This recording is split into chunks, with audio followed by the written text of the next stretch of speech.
Même Newton ne comprenait pas ce redoutable assassin. Il leva les yeux au ciel et passa en mode exécution. Un éclair. Et avant même que le photographe puisse réagir, le figurant était mort. Puis une voiture vola en éclats. L'aveugle tira à l'aveuglette, mais la vitesse de l'assassin était comparable à celle de Flash, une téléportation éclair, et il était hors d'état de nuire. 2 épées s'enfoncèrent dans leur corps, et la rancœur s'installa entre eux. Cette série de manœuvres fluides aurait même fait réagir Newton.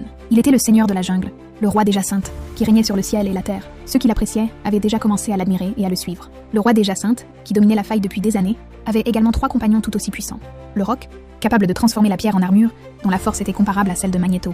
La femme invisible, dont le corps devenait invisible au contact de l'eau, lui permettant d'infiltrer les camps ennemis comme s'ils étaient en vide. Et le grand homme, maniant une mitrailleuse Gatling, capable de se métamorphoser en bête ou en homme-bête. Cependant, ces super-pouvoirs enviables provenaient tous d'une expérience ratée. L'Archer voulait dominer le monde.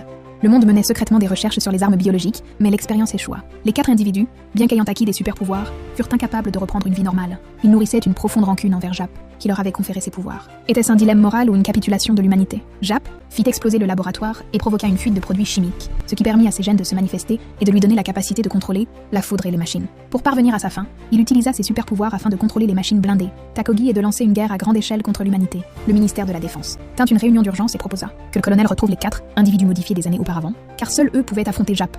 Grâce à des informations pertinentes, le colonel retrouva rapidement les 4 individus. Après que le colonel leur eut expliqué la situation, les 4, désireux de venger leurs modifications passées, rejoignirent avec enthousiasme l'équipe chargée d'éliminer Jap.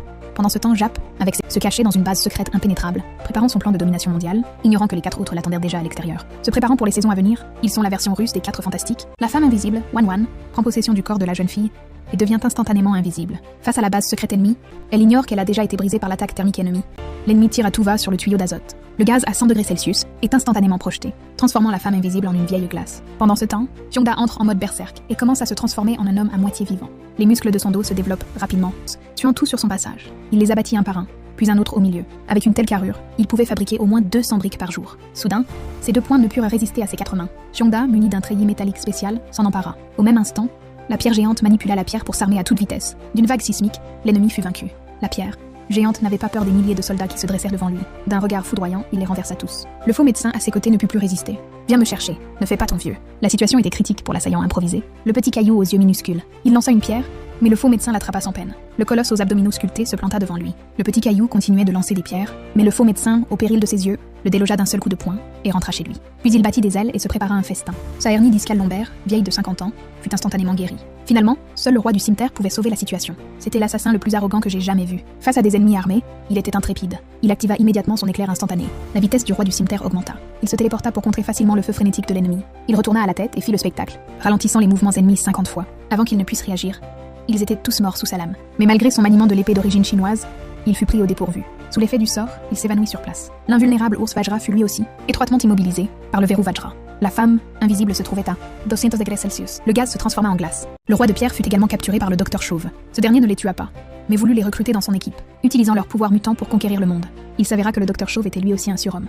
Il avait soumis une armée et pouvait utiliser l'énergie de la foudre pour contrôler toutes les machines et les chars blindés. Tout ce qui était fait d'acier était à sa merci, devenant son arme. Il déclencha une guerre à grande échelle contre l'humanité, provoquant la chute de nombreuses villes et la perte de contrôle de toutes les voitures et de tous les chars. Pendant ce temps, la femme aux cheveux blancs sauva 4 surhommes. Pour les aider à combattre le docteur Chauve, elle leur forgea de nouvelles armures. Effectivement, après avoir revêtu ces armures spéciales, leurs super-pouvoirs furent grandement amplifiés. La femme invisible, portant l'armure, pouvait contrôler librement le roi de pierre invisible sans eau. Le docteur Chauve s'empara également de l'armure et forgea spécialement un éclair pour lui à l'aide de la pierre invisible. Le fouet divin pouvait trancher les méridiens et fendre les domaines grâce à une puissance du vent inégalée. Grâce à la capacité unique de transformation de l'ours d'or, une mitrailleuse Gatling améliorée fut créée pour lui, au lieu d'une armure. Lorsqu'il se transformait en ours géant, il pouvait la porter sur son dos.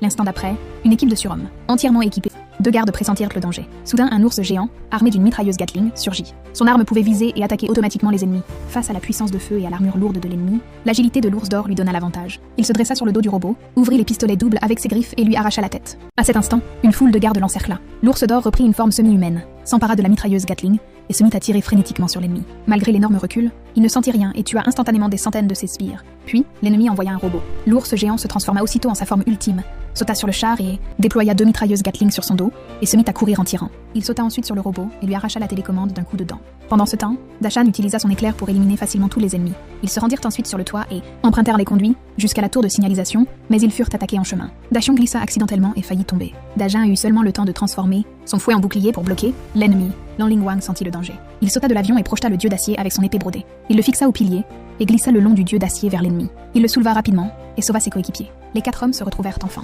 Ils atteignirent le pied de la tour de signalisation et trouvèrent enfin le médecin. Daziong s'apprêtait à tirer lorsque le docteur le contrôla et l'assomma d'une décharge électrique. Dashan fut projeté au sol et rattrapé par le docteur. Ce dernier utilisa sa force pour le faire basculer et l'asséna d'un coup de poing. Lan Lingwang arriva en un éclair et reçut lui aussi un coup. À cet instant, Qiwa intervint. Elle transmit son pouvoir d'invisibilité à Dashan.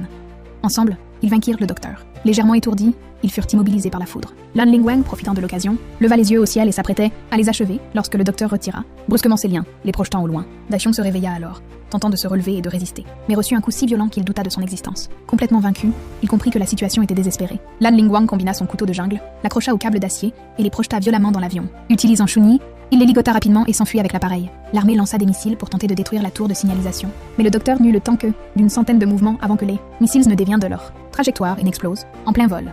À cet instant, la générale les trouva tous les 4 et leur expliqua que s'ils parvenaient à fusionner leurs pouvoirs, ils pourraient vaincre le docteur.